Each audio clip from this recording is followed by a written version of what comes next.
The year is 1958, and in a small factory in Madison, Wisconsin, a behemoth is born. The Model X1000 excavator, introduced by the unknown Diver Machinery Company, redefines what it means to dig. With a bucket capacity of 8 cubic yards, a reach of 35 feet, and an engine capable of 450 horsepower, it was a machine built for gargantuan tasks like dam projects and strip mining. The trade magazines hailed it as a game changer, and its arrival sent ripples through the industry. "The future of excavation has arrived," read the dealer pamphlet. But for all its promise, there was a catch. The company's distribution network was small, and competitors with more robust dealer support were already circling. As the dust settled on job sites, one question loomed: how could such a machine, engineered to push the limits, vanish without a trace?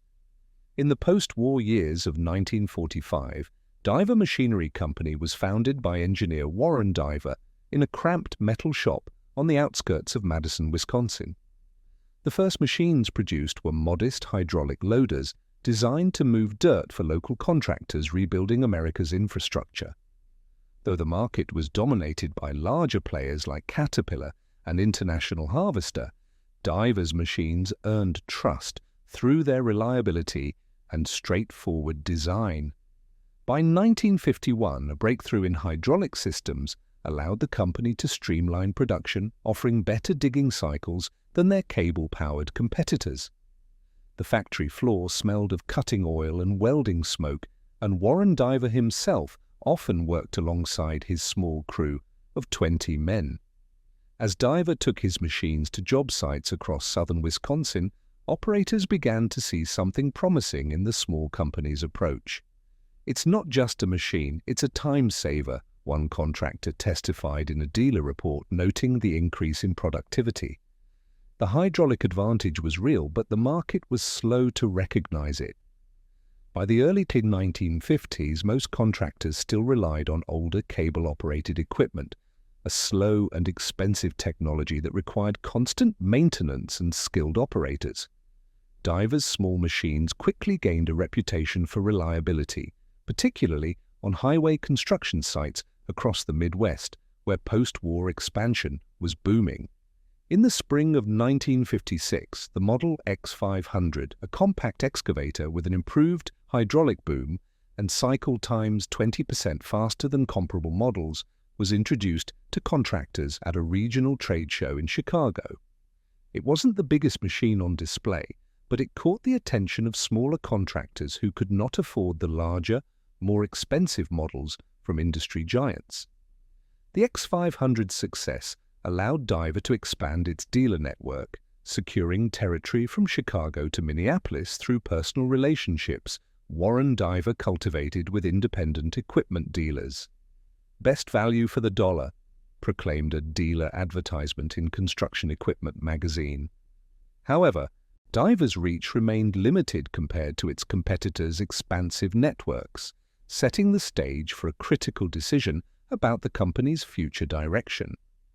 By late 1957, Diver's machines were increasingly in demand for city and suburban construction projects as America's building boom accelerated. Warren Diver's machines had earned their reputation through thousands of hours on job sites, proving to be tough, reliable, and easy to maintain, qualities that mattered when contractors calculated their daily operating costs. The company expanded its reach by establishing partnerships with regional distributors who had personal relationships with local contractors, men who valued handshake deals over corporate sales presentations.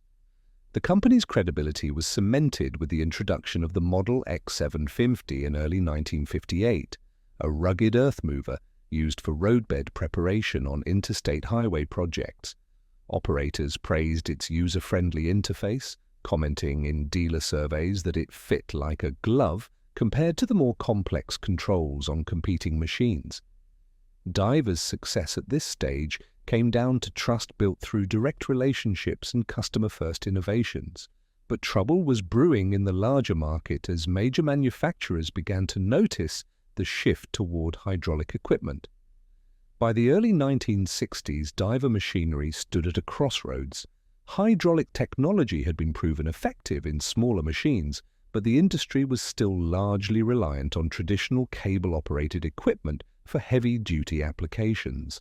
Warren Diver made a bold bet. The company would jump headfirst into producing a massive hydraulic excavator that could compete directly with offerings from Caterpillar, John Deere, and International Harvester. In the winter of 1962, the Model X1000 was unveiled at a dealer meeting in Milwaukee. With a groundbreaking 8-cubic-yard bucket and a reach of 35 feet, it was a machine designed for heavy-duty work, including strip mining and large-scale earthworks on dam projects. The machine was powered by a new 450-horsepower diesel engine and weighed over 75 tons, more than triple the weight of Diver's previous flagship model. The X1000 represented everything Warren Diver had learned about hydraulics, scaled up to industrial proportions. It was the machine that would either establish Diver as a major player or bankrupt the company. The financial risk was staggering for a firm with fewer than 200 employees. As one veteran dealer remarked at the unveiling, "They've got the guts, but they don't have the horsepower to back it up." The X1000's debut came at a time when the industry was transitioning but not yet fully committed to hydraulic systems at this scale. Initial reception was cautious. Contractors needed larger machines for bigger jobs, but Diver's modest dealer network couldn't offer the comprehensive part support and financing options that Caterpillar's global network provided. Yet by late 1963, something remarkable happened. Early adopters on mining projects in Montana and Wyoming reported exceptional performance. The 8-cubic-yard bucket made quick work of overburden removal, and the hydraulic systems proved more reliable than skeptics had predicted. "I ran one for 18 months on a dam project. She was a beast, and she never quit," an operator reported in a 1964 dealer survey. The machine's capability began to speak for itself. Diver expanded production cautiously, building roughly 3 X1000 units per month at the Madison factory. The sound of hydraulic pumps and the diesel roar became familiar across Western job sites. Still, warning signs emerged. Parts deliveries sometimes took weeks rather than days, and dealer mechanics lacked training on the complex hydraulic systems. The machine's success was real, but the infrastructure to support it remained fragile.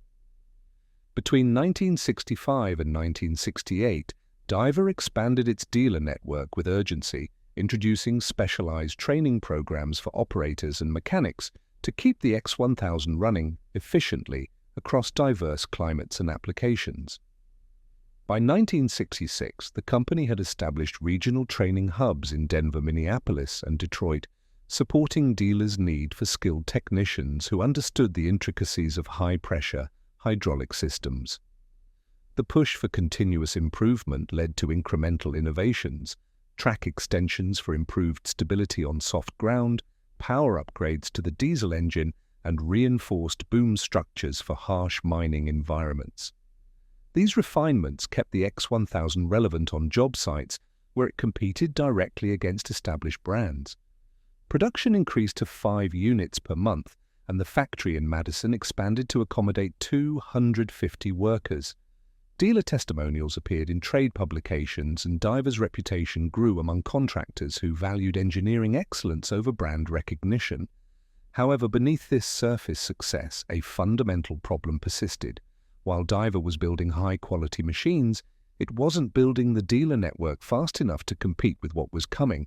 In corporate boardrooms across the Midwest, larger manufacturers were taking notice. The shift in competitive dynamics became undeniable by 1968.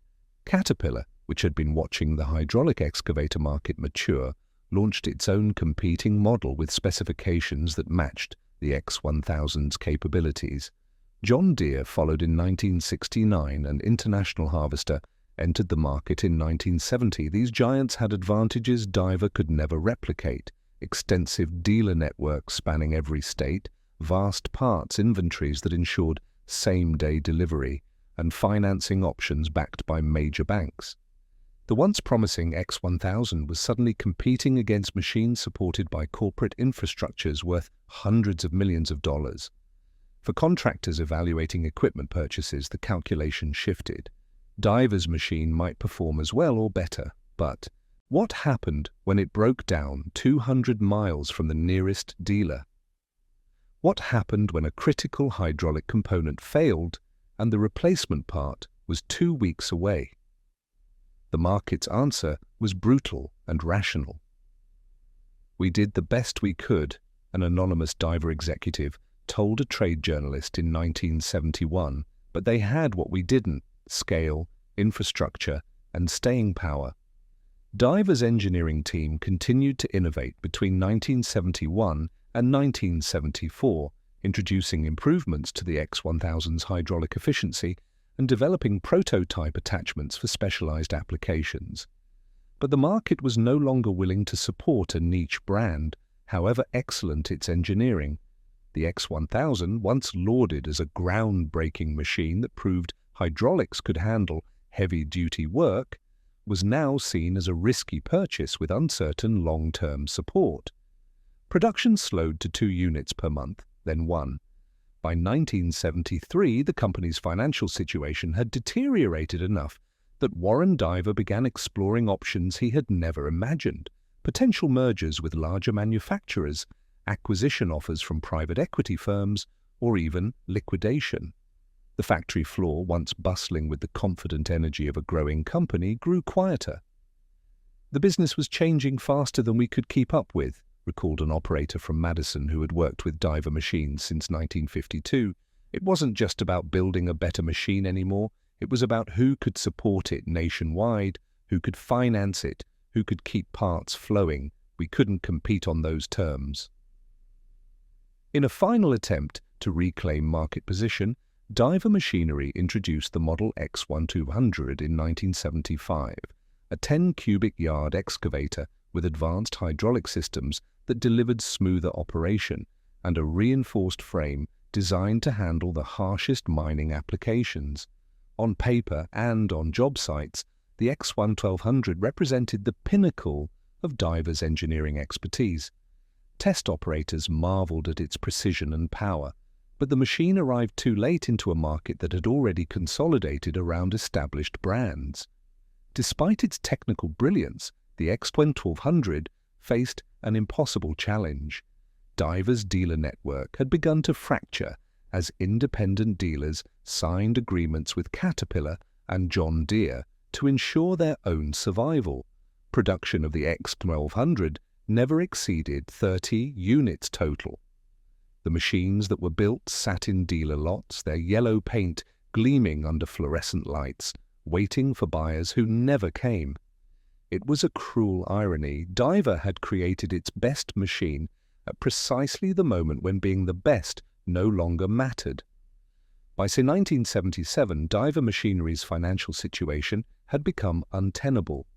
The X1200 inventory represented millions in unsold assets, and the company's debt had grown beyond what its modest revenue could service. Warren Diver, now in his 60s, faced the reality that his company would not survive as an independent entity. In 1980, Diver Machinery was acquired by a larger manufacturer whose primary interest was the company's hydraulic patents and engineering talent, not its brand legacy. The Diver name was gradually phased out, absorbed into the acquiring company's product line. For operators who had sworn by Diver machines, the transition felt like betrayal, though they understood the economic forces at work. The machines themselves remained excellent. Those still in operation continued to perform reliably for years. But the company that built them had become just another footnote in the industry's consolidation story. Warren Diver retired quietly, his pioneering work largely unrecognized, beyond a small community of dealers and operators who remembered. By 1982, the Diver Machinery Company had disappeared entirely from industry directories and trade publications. The X1000 and X1200 excavators, once symbols of engineering ambition, were no longer seen on active job sites. The company's Madison factory had been converted to other manufacturing purposes, its specialized hydraulic assembly equipment sold at auction. Dealers who once championed Diver's products were now fully aligned with Caterpillar, John Deere, and other major brands that could guarantee parts availability and comprehensive service support. The Diver name, which had once represented innovation and reliability to Midwestern contractors, was largely forgotten outside of aging equipment ledgers and maintenance records. "We gave it everything we had," said one of the last remaining factory workers in an interview years later. "Warren built machines that were as good as anything out there. But in the end, we couldn't compete with companies that had 10 times our dealers and 100 times our capital." Through the mid-1980s, the few remaining Diver excavators still in operation became curiosities on job sites, machines that worked well but carried the ghost of a vanished brand. Some X1000s were eventually sold as scrap when their hydraulic systems finally wore beyond economical repair. Others were cannibalized for parts to keep similar machines running, their components living on anonymously inside equipment bearing different nameplates. The machines had been built to last, and many did, working decades beyond their manufacturer's disappearance. As one veteran operator reflected, they worked damn well, but you can't stop the industry from consolidating, and you can't compete without dealers in every state. Diver proved the technology, and the big companies learned from what they did right. The final operational X1000 was reportedly decommissioned in Montana in 1991, its frame cut apart and sold for steel recycling. Today, remnants of Diver machinery exist primarily in industrial memory and scattered archival records. Hydraulic excavator technology, the innovation that Warren Diver and his small team pioneered and proved viable at industrial scale, is now standard across every major manufacturer. The boom designs, hydraulic system configurations, and control interfaces that Diver developed in Madison are echoed in virtually every modern excavator, though the patents have long since expired and been refined by successive generations of engineers. In equipment museums and private collections, a handful of restored X1000 and X200 excavators stand as monuments to a company that changed its industry but couldn't survive the transformation it initiated. The Diver story remains a case study in industrial economics. Brilliant engineering and market timing don't guarantee survival when giants can replicate your innovations with superior infrastructure and capital. The machines proved it could be done. The market proved that proving it wasn't enough.